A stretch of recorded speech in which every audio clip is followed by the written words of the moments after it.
guys, you're Kia. I'm back on another video, and today we're gonna be talking about Monday Night Raw. Now, you guys, it felt a little bit weird not posting yesterday, but we are back with it. And today, this Monday Night Raw was pretty good. The 2 hours was fitting really well with whatever they had going on, and I feel like this didn't miss. Now, of course, they had to open a show up with somebody that could dazzle the crowd, especially because they was doing a double taping, which I kind of could tell the crowd was a little exhausted. But they opened the show up with Rhea Ripley, and Tiffany came out, which connected the dots on why she was there and why we saw her, some of the pictures on the internet of her being there last week because of Nia Jax. Now, I am not even gonna front. Tiffany, she would be a good fit on what they got going on Raw. I honestly can see it, and I think I wouldn't be mad if they had to trade her over. Wouldn't be mad at all. But Tiffany came out. Y'all know what happened. Raquel and Liv jumped both of them, which leads to our main event.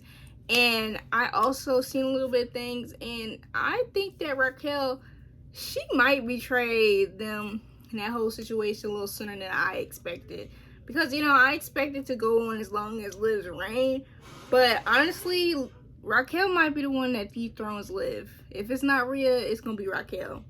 Just because Liv has became something that both of them dislike. And at the end of the day, there's nobody that's wrong or right in this situation. It's more of a preference on who you like. Now, Jay and Bianca, the tag team champions, and this episode of Raw was very carried. This episode of Raw was carried by the women, and I ain't gonna lie, I love that, because that last week, what we got last week with that 10 women tag was not it at all. I was not feeling it. But this week we got our tag team champions versus the Sky Pirates, which I knew they was gonna eat. And that insane elbow when she got thrown, I'm gonna need to see them do that a little bit more often.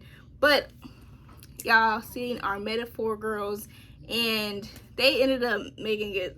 They ended up hitting Io and kind of helped that win. Even though Jade and Bianca would have got the win anyway. I ain't gonna say that they got it because of that, but they would have got the win anyway. But that right there made me be like, okay, Triple H ain't off the hook what he did on Friday, but I'm not as mad. It makes sense to why they came back and didn't just get beat and decided to just take that L. It makes sense, and I need to see them. I'm gonna need to see them, like maybe like a 3-way tag match with Jade and Bianca coming out strong. But I wouldn't say that the two need to get called up, anything like that. But I think it should be also more tag teams from NXT that can actually hold their own, go against Jade and Bianca. Just because it kind of strengthens the division, and it also makes us care a bit more about the developmental women. Not saying that y'all don't care, but obviously some people are not going to know too much about them since they're on NXT. And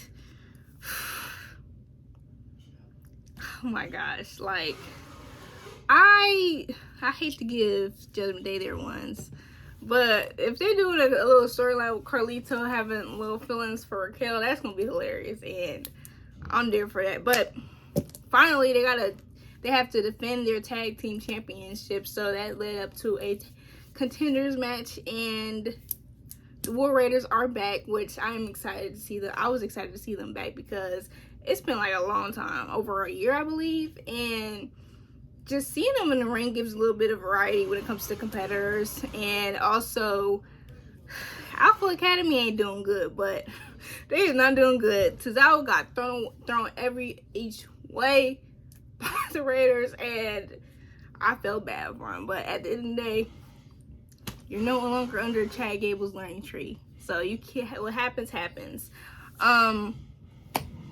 Braun Breaker having that little promo about his loss, making it seem like his loss wasn't a clean loss. Like, bro, you lost.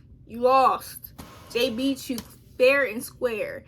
So then you bring up lies and talk about how nobody knows but your family. You didn't need your family. People know who your family is. I personally, I don't know too much, but like when it comes to wrestling fans, they know your family. And after when I saw certain things, I'm like, oh, okay, I got it. He's credible because his family. His credibility comes from that. Like that right there. Just because your name is not exactly Steiner, that doesn't mean people don't know who your family is from. Like, ain't nothing wrong being a little nepotism baby. Ain't nothing wrong with that in wrestling. You see Randy Orton, but him coming up and acting like this vet was going to say that you were the best Intercontinental Champion. I want to be a champion like you. Be so for real, Braun. Be so for real. Be so for real. If he really wanted to say something like that, he could be like, I don't want to be a champ like my cousin. He would say that. Jay would not say that. Let me stop lying. But Jay is not new to this. He is true to this. This is not his first time having a championship. This is his first time having a singles championship. But when it comes to championships, they kind of work the same, okay? The prestige is different. But they kind of work the same. And he ain't finna go fawning over a rookie. He been in this game for 14 years. He not gonna fawn over you. Like, bro, get yourself together. And then him calling out the family, and they have a match next week. I'm sniffing the bloodline coming through. I'm gonna be honest, and it's not gonna be good for Jay. It's not gonna be good for Jay. But Gunther and Cody Rhodes promo, which this promo kind of sparks up some of my one of my main topics on Rambling. So come back on Thursday so y'all can see what I'm talking about. And y'all know, it's probably y'all probably know. Y'all who knows who's gonna be about. But Gunther and Cody kind of gave that respect off. I honestly expected Gunther to be a little bit more shady, which he probably will be a little bit more into the coming weeks. But they kind of set the groundwork when it comes to where they feel about each other. Gunther gave his respect to Cody and vice versa. Obviously, Cody's a heel. Cody's a face. He's not going to trash the dude, but goodness gracious, I expected Gunther to pull something out, make it a little bit more interesting. We already get this respect thing already on SmackDown with his other stuff. Give me a little something interesting, man. And you know, I'm looking forward to the match at Saudi Arabia. Next match, Kofi and Braun Breaker. Y'all already know Kofi was gonna get squashed, but Kofi held up his own, and I don't know why Braun thinks he needs to spear everybody and everyone in sight, but he did. But my man Jey Uso came out, and I was just happy to see him. And maybe Xavier is going to kind of shift what he's feeling when it comes towards Jey. Hopefully, I'm hoping. Because this whole heel thing, this weird thing where he's trying to figure himself out, it ain't hitting. But, Miz and R-Truth. R-Truth won, at least. But Karrion Kross comes through and kind of shapes things together. And Karrion Kross is going to get that boo and that pop because of the Miz. I'm going to say that. Now, Rhea, Tiffany Stratton, that's a pairing that I didn't expect to have, but I like it. I'm going to be honest, I liked it. Those two, when it comes versus Rhea versus Liv and Raquel Rodriguez. Raquel, I want her to talk a little bit more. She ain't gotta go no promos, but I want her to talk because we already see her talk beforehand. So seeing her come back as a mute is kind of iffy to me. But Nia was not letting anything slide. She came through ready to wreck everyone. And honestly, this is why I like Nia, because she makes a statement wherever she goes. Now, I think Tiffany Stratton just wants Nia's belt, because why is it that Nia had to point out that a champion was on the floor and you could have cashed in? Make that make sense. Make that make sense. And I know Dom just came to save her. And Dom needs to find his own business, because this business ain't his. And I ain't liking it. But this is the moment of the night for me. Jimmy came looking for Jay.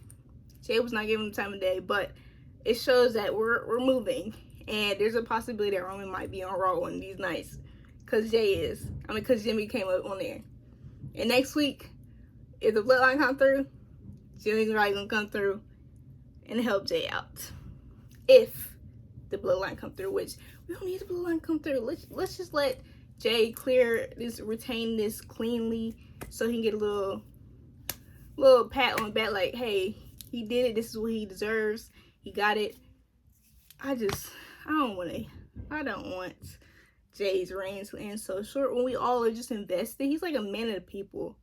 But those are my Monday Night Raw takes, my Monday talks. Moment of the night was Jimmy coming through, see him read it out. But let me know how you guys feel, what you guys are, what y'all looking forward to next week. How did I feel about today's episode as this being the second 2-hour video, 2-hour show, and your favorite moments of the night. Thank you for watching. Please like, comment, share, and subscribe.